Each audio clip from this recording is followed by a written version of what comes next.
Hello दोस्तों, नमस्कार, जय हिंद, जय भारत। क्या हाल चाल। आशा है कि सब कुछ ठीक ठाक होगा। कल जो हम लोग पढ़े थे तो कल पार्ट वन था। आज उसी का हम लोग पार्ट टू पढ़ेंगे। यानी कल हम लोग संख्या पद्धति पढ़े थे, तो आज पढ़ेंगे हम लोग पार्ट टू। यानी पार्ट वन पढ़ लिए तो पार्ट वन के बाद पार्ट टू, संख्या पद्धति।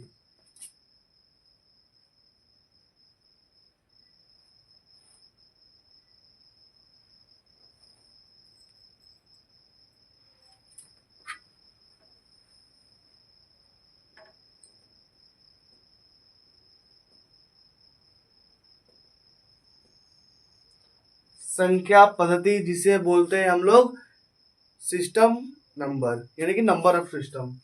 संख्या यानी कि एन, पद्धति यानी कि एस।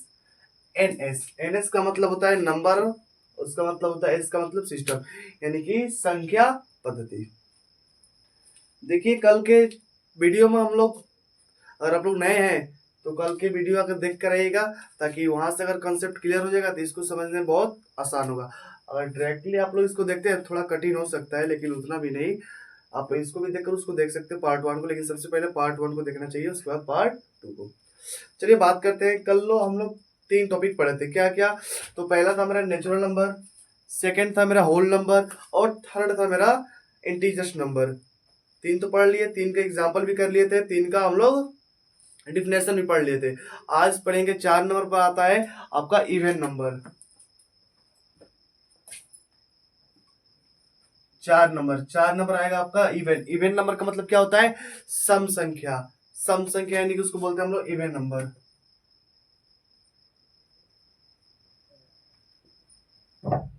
सम संख्या यानी कि ई से इवन, एन से नंबर। अब देखिए इवन नंबर क्या होता है। नंबर कोई भी हो, अगर कैसा भी प्रकार का नंबर बनेगा तो वो तो 1 2 3 4 के बीच में आएगा, ठीक है। सम संख्या यानी कि इवन नंबर। तो इवन नंबर होता है क्या है? तो इवन, इवन का मतलब होता है सम। और सम, सम का वर्ड कितना है? 2। सम का वर्ड कितना है? 2। एक और एक ये 2।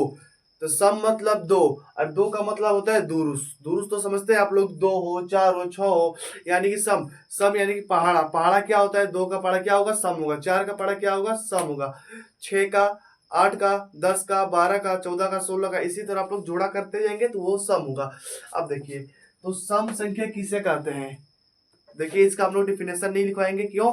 क्योंकि डिफिनेशन इसका हम बतला देंगे, आप लोग याद कर लीजिएगा। इसका केवल हम एग्जांपल लिखवाएंगे, ताकि वो आप लोग को हमेशा ऑलवेज याद रहेगा। डिफिनेशन याद नहीं रह पाएगा आप लोग से। फिर भी डिफिनेशन समझा देंगे, आप लोग समझ जाते हैं तो आप लोग भूलेंगे नहीं। देखिए इवेंट सम संख्या यानी कि अगर कोई संख्या 2 से कट जा रहा है तो वो संख्या सम है। जैसे बात करते हैं एग्जाम्पल में, 2, 2 से कटेगा? यस कटेगा, सम। 3, 2 से कटेगा? नहीं कटेगा, तो नहीं होगा। 4 होगा, 6 होगा, 8 होगा, 10, एंड सो ऑन। इसका भी इनफाइनाइट होगा। कल हम लोग पढ़े थे तो कल वीडियो में इसको लिखते थे क्या? इनफाइनाइट, यानी कि इनफाइनाइट का मतलब होता है अनंत। तो सम संख्या में कि सम जो सम संख्या है उसकी संख्या कितना है? तो अनंत है। देखिए ये 2 से कट जाएगा, ये भी कट जाएगा, ये भी कट जाएगा, मतलब देखिए। अब इसका डिफिनेशन देखिए, परिभाषा देखिए क्या, कि ऐसी संख्या जो 2 से क्या हो? 2 से पूर्ण विभाजित हो। पूर्ण का मतलब पूरा। ऐसी संख्या या वह संख्या जो 2 से कट जाए उसे हम लोग बोलते हैं सम संख्या। और ऐसी संख्या जो 2 से न कटे उसे बोलते हैं हम लोग विषम संख्या। से देखिए मान लीजिए कोई बोल देगा क्या? 3, 3 2 से कटेगा? नहीं। 1 2 से कटेगा? नहीं। यानी कि ये सब हो जाएगा क्या? मेरा हो जाएगा विषम संख्या। और जो संख्या 2 से कट जाएगा वो हो जाएगा सम संख्या। तो देखिए सम संख्या तो समझ में आ गया होगा कि ऐसी संख्या जो 2 से क्या हो? पूर्णतः विभाजित हो, तो उसको बोलेंगे हम लोग सम संख्या, यानी कि इवन नंबर। अब 5 नंबर बात करते हैं। 5 नंबर आता है आप लोग का विषम संख्या।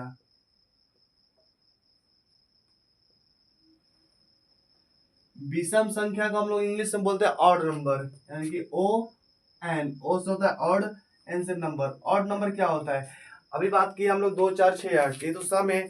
इसमें क्या हो जाएगा? ये दुरुस्त बोलते हैं इसको। इसको बोलेंगे हम लोग ताक। ताक का मतलब 1 3 5 7 ताक होता है। यानी कि ऐसी संख्या जो दो से ना कटे, एक नहीं कटेगा, तीन नहीं कटेगा, 5 7 9 11 13 डॉट डॉट डॉट इन्फिनिट। यानी कि ऐसी संख्या जो दो से ना कटे उसे बोलेंगे हम लोग विषम, और ऐसी संख्या जो दो से कट जाए उसे हम लोग बोलेंगे सम। आया बात समझ में आप लोग को? अच्छा, अब इसका एग्जांपल दोगे 1 3 5 7।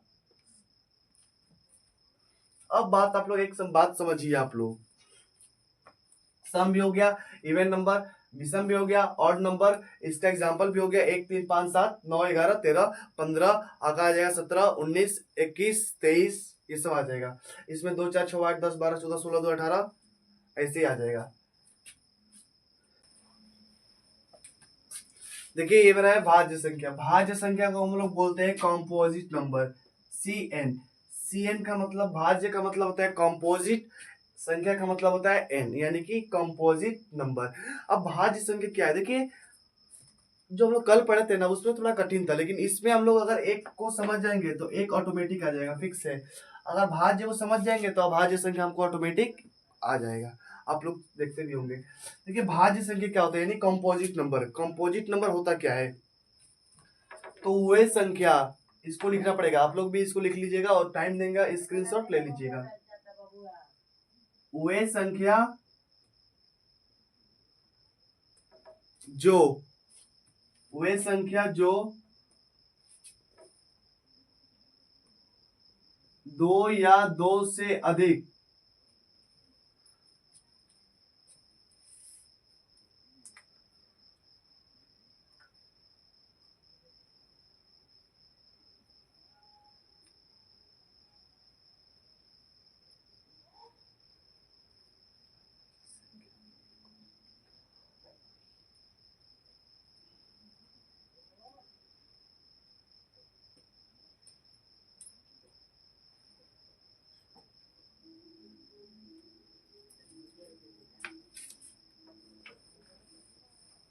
देखिए कंपोजिट नंबर, सम संख्या यानी कि उसका, भाज्य संख्या यानी कि उसको बोलते हैं हम लोग कंपोजिट नंबर।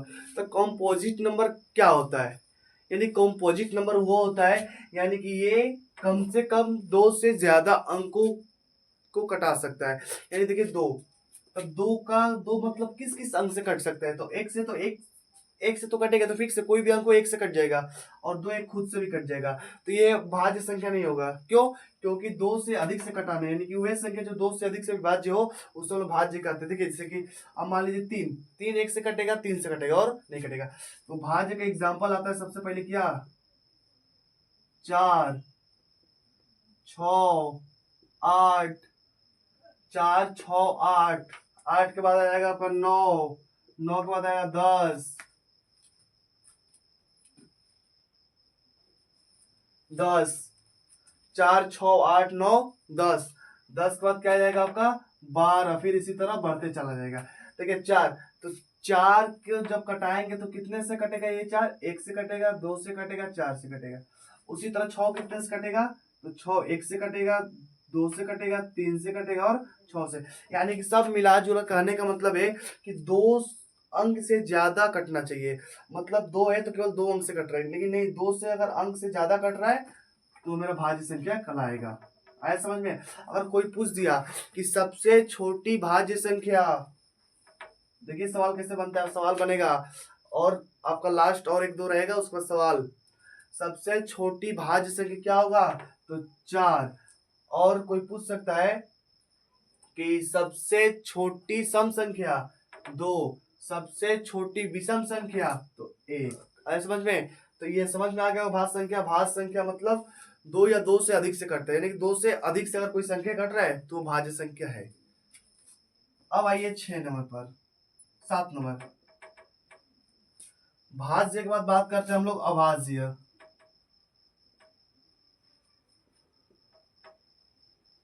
अभाज्य संख्या को बोलते हैं हम लोग प्राइम, प्राइम नंबर।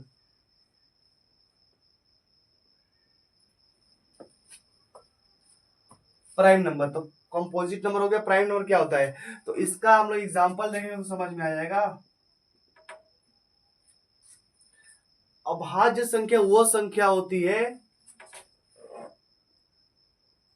जो खुद और खुदा से कटे,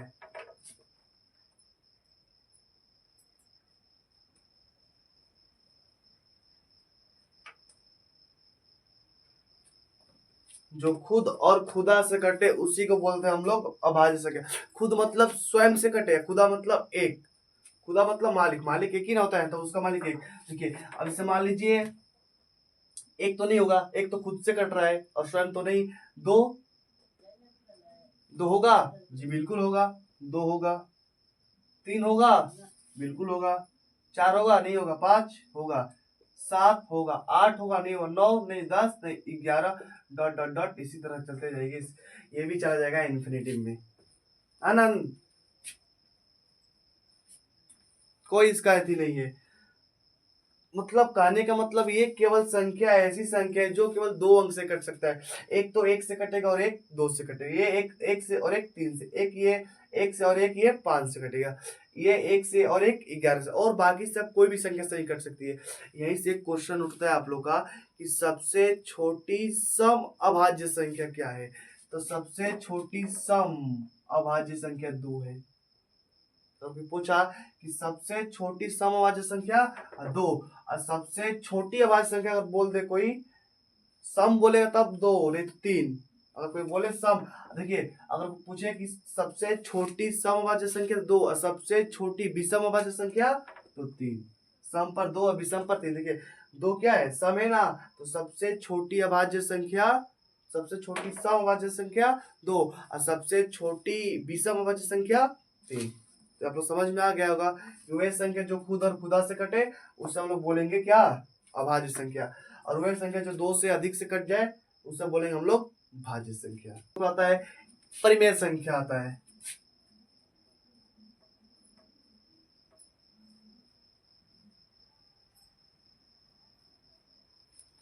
परिमेय संख्या को हम बोलते हैं रेशनल नंबर, यानी कि RN, rational number. Rational number क्या होता है, परिमेय संख्या। तो परिमेय संख्या इसका हम डिफिनेशन लिख रहे हैं कि वे संख्या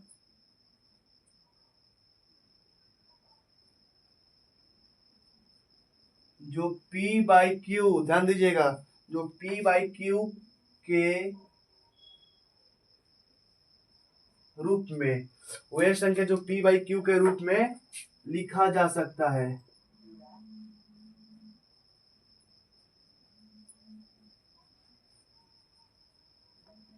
वह संख्या जो P बाई क्यू के रूप में लिखा जा सकता है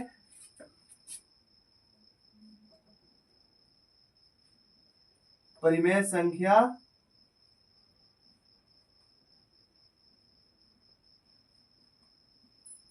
कहलाता है। और एक बात, इसे Q से क्या करते हैं, तो Q से इसे प्रदर्शित करते हैं, Q से प्रदर्शित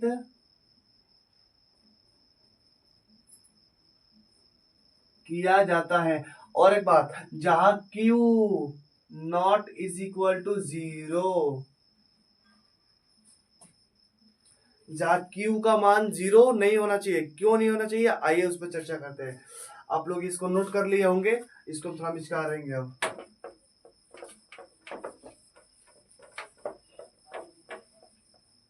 देखिए Q, इसका एग्जांपल लेंगे परिमेय संख्या के, तो Q बराबर क्या हो जाएगा, परिमेय संख्या, परिमेय संख्या P। अच्छा इस आप लोग बताइए कि P को क्या बोलते हैं, Q को क्या बोलते हैं।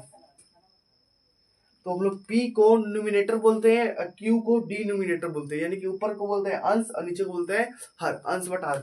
अच्छा मान लीजिए कोई बोल दिया एक, एक परिमेय संख्या है कि नहीं है, बिल्कुल है, क्योंकि इसके बटे हम लोग एक लगा सकते हैं, तो P बटा Q के रूप में हो गया ना। अच्छा कोई बोला -3 है कि नहीं, बिल्कुल है, इसके बटे हम एक लगा सकते हैं, ये भी क्या है। अच्छा कोई बोला 5/2, बिल्कुल है, तो ये तो सिंपल सा दिख रहा है कि 5/2 P बटा Q के रूप में क्या है, उपस्थित है पहले से। अच्छा आप बताइए 7/5 ये भी होगा, 6/1 ये भी होगा। आप लोग को कंफ्यूज रहता है एक जीरो पर, अगर कोई पूछ दे जीरो क्या है, परिमेय संख्या है कि नहीं, तो इसी पर ज्यादा बच्चों के कंफ्यूज रहता है कि जीरो परिमेय संख्या है कि नहीं। लेकिन निर्धारक रहिएगा, यानी कि नो टेंशन। बिल्कुल आप लोग जीरो के बट्टा में एक लगा देंगे और ये परिमेय संख्या है बिल्कुल। तो आज से मत भूलिएगा कि जीरो क्या है, परिमेय संख्या है। इसको आप याद रखिए, क्यों? क्योंकि जीरो के बट्टा में हम लोग एक लगा सकते हैं। अगर इसको एक बट्टा जीरो कर दिए तो ये मेरा चल जाएगा इन्फिनिट। अगर वो जीरो बटा वन कर दिए तो हो जाएगा जीरो। आया बात समझ में? इसलिए जीरो नहीं करना है, तो उसका मान चल जाएगा क्या, इनफिनिट। इसलिए ना बोला यहाँ पर कि वे संख्या जो p बटा क्यू के रूप में लिखा जा सकता है, परिमेय संख्या कहलाता है। इसे q से प्रदर्शित किया जाता है, जहां q is equal to Q naught is equal to zero, यानी कि q का मान कभी जीरो नहीं होना चाहिए। बट्टा में जीरो ना है, बट्टा में तुम कुछ भी रख दो, -2 -5 -7।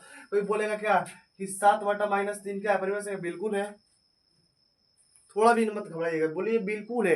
केवल आप बट्टा में हमको जीरो मत दीजिए। अगर आप बट्टा में जीरो दे रहे तो ये परिमेय संख्या नहीं है, क्योंकि इसका मान इनफिनिट हो जाएगा। आया बात समझ में? तो मेरा टॉपिक आज यही तक था और पार्ट 2 कंप्लीट हो गया। और इसके बाद नेक्स्ट वीडियो लाएंगे हम कल पार्ट 3 पर। वो मेरा अब बता कहाँ से, वो अपरिमेय संख्या चालू रहेगा और 2-3 को लिखवाएंगे। अपरिमेय संख्या लिखवा देंगे, वास्तविक संख्या लिखा देंगे, काल्पनिक संख्या लिखा देंगे। तो आपका ही जो संख्या पद्धति है ये पूरा फिट हो जाएगा। और आशा करते हैं कि वीडियो अच्छा लगा। देखिए आप लोग से एक रिक्वेस्ट है कि कृपया अभी तो नए नए चैनल है मेरा, और आप लोग अगर इस वीडियो को देख रहे हैं थोड़ा मतलब अगर आप लोग इसको पहले से जानते हैं तब तो आप स्किप करके जा सकते हैं। अगर पहले से इस चीज़ को नहीं जानते हैं, इसको समझना चाहते हैं, तो आराम से बैठकर आराम से इसको पूरा फुल वॉच कीजिए वीडियो को, और वीडियो को ज़्यादा से ज़्यादा शेयर भी कीजिए। और अगर आप लोग पहली बार चैनल पर आए तो लाइक करिए और सब्सक्राइब को करना मत भूलिए, ताकि सब्सक्राइब कर लेंगे तो अगर मैं कोई भी वीडियो अपलोड करेंगे यूट्यूब पर तो सबसे पहले नोटिफिकेशन आपके पास जाएगा। और जब आपके पास जाएगा नोटिफिकेशन तो आपको पता चल जाएगा, तो आप तुरंत सबसे पहले वीडियो मेरा वॉच कर सकते हैं। क्योंकि कभी कभी वीडियो को हटाना ही पड़ता है यूट्यूब पर से, तो यूट्यूब पर अपलोड कर हटाना पड़ता है। इसलिए आप लोग सब्सक्राइब करेंगे, नोटिफिकेशन आ जाएगा। मान लीजिए कोई कारणवश वीडियो हटाना पड़ा तो आप लोग हटाने से पहले देख लेंगे। तो आशा करते हैं वीडियो बहुत अच्छा लगा होगा। आप लोग लाइक सब्सक्राइब कमेंट करेगा। तब तक के लिए धन्यवाद, लव यू।